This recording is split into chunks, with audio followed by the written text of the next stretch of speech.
tamin'ny Madagasikara zanatany tsy azo adonona dia hoe i Madagasikara dia natao ao tsenam-barotra ho an'ny vokatra frantsay,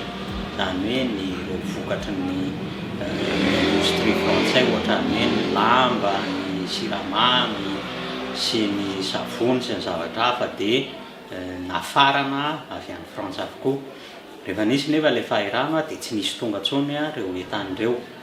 tsy nisy ny entana azo novidiana, ary na nisy ary dia tamin'ny atao hoe vidiny lafo satria nanomboka koa ilay fisily atao hoe varomaizina.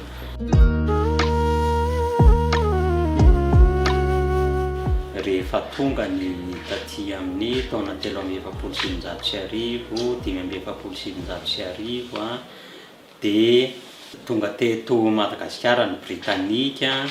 nisy ilay natao hoe débarquement de Gauchois tamin'ny taona 1770 dia ny Britanika niaraka tamin'ny atao hoe ny France libre niaraka tamin'ny général de Gaulle indray no nitondra. Na izay ary nefa tsy voavaly atao hoe olana ara-toe-karena satria Europa dia efa potiky ny ady, ary Madagasikara dia voatery tsy maintsy nanafatra an'ireo atao hoe entana ilain'ny mponina tany amin'ny ireo tany atao ambany fifehezan'ny anglisy. Dia nanomboka niditra ary ny entana rehefa tapitra ny ady dia tsy betsaka izay entana izay fa kely, dia io atao hoe tsy fahampian'ny entana io no nampisy ny olana ho an'ny teo amin'ny fiainan'ny olona andavanandro. Saika hoe tany amin'ny varomaizina no ahitan'ny olona aingana ny entana izay ilainy amin'ny fiainany andavanandro. Tsy Madagasikara rery moa zany ny tratran'io fa ay Frantsa koa nandritra ny ady lehibe faharoa, dia tratran'izay olan'izay fa ny azo lazaina amin'io dia hoe nampijaly ny olona ny fisian'ny varomaizina satria ny atao hoe vidin'ny zavatra teny amin'ny izay varomaizina izay dia hoe roa eny, avy telo eny, avy efatra eny amin'ilay atao hoe vidiny tokony amin'ny ameran'ny fanjakana azy.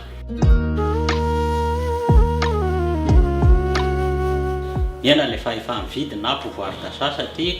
ilay atao hoe karama efa ambany nefa ilay vidin'ny zavatra ilaina miakatra, dia io atao hoe fiainan'ny fahefa-mividy io koa no anisan'ny tena hoe nanamarika ny fiainan'ny mponina amin'ny tanan-dehibe ohatra ny Antananarivo moa zany no ohatra ny raisiko satria io no nanaovana fikarohana manokana, fa raha ny atao hoe ny faritra isan-karazany teto Madagasikara na ny an-tanan-dehibe na ny ambanivohitra dia saika atao hoe tratran'izay olana eo amin'ny fidinan'ny fahefa-mividy izay. Rehefa manapa-kevitra ohatra ny fitondrana fa hampiakatra ny karama dia manaraka an'iny koa dia misy ilay atao hoe fiakaran'ny vidin'entana, dia izay atao hoe fiakaran'ny vidin'entana miaraka amin'ny fiakaran'ny karama izay no mbola mahatonga ilay atao hoe fiainan'ny fahefa-mividin'ny mponina tamin'ny faritra tanan-dehibe ohatra n'Antananarivo.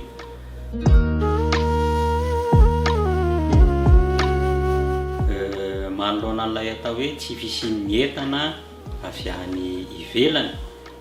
sy ilay atao hoe fiakaran'ny vidin-javatra izay tsy voafehan'ny fitondrana dia ny vahaolana hitan'ny ankamaroan'ny malagasy ary tsy nanakana moa ny mpitondram-panjanatany tamin'izany dia ny hoe famokarana amin'ny atao hoe fomba tsotra ilay atao hoe fabrication artisanale, dia niverina nahazo laka ny atao hoe ny famboarana savony gasy, ny famboarana labozia gasy, famboarana siramamy gasy, satria ny fisian'ireny atao hoe entan'ireny no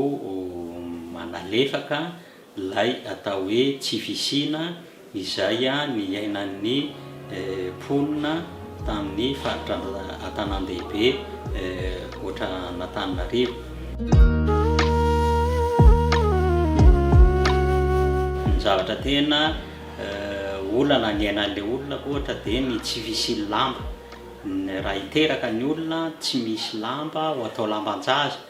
dia ny faritra mponina faritra tanan-dehibe nefa atao hoe mbola nahazo tombony ihany a tamin'izay zavatra izay miohatra amin'ireo mponina tany amin'ny faritra ambanivohitra. Dia vokatr'izay dia misy ireo atao hoe olona avy any ambanivohitra no miakatra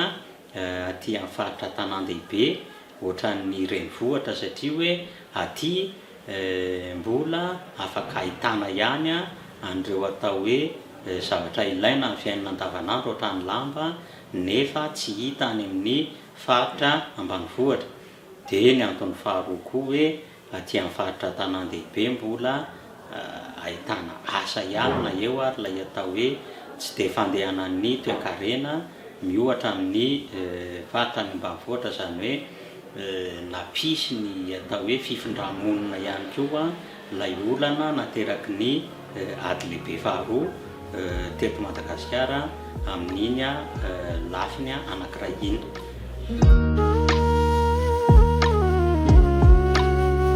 Mampatonga azy hoe miala any ambanivohitra dia ilay atao hoe fitadiavana mihitsy satria ny zavatra tsy azo adonona dia izao tao amin'ny vanim-potoana ny fanjanahantany ny malagasy ny lehilahy dia tsy maintsy mandoa ilay atao hoe hetra isan-dà na ny karatra isan-dà. Raha mipetraka any ambanivohitra tsy ahita vola atao hoe anefana an'iny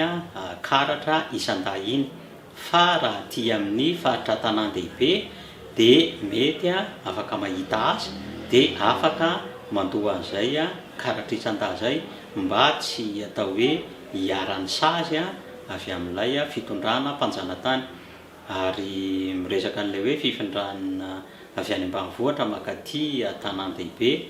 io tsy hoe matetika ilay izy tsy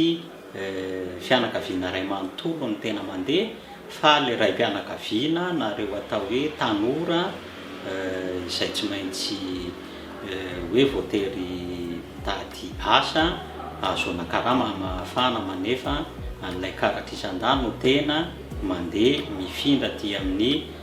faritra tanan-dehibe.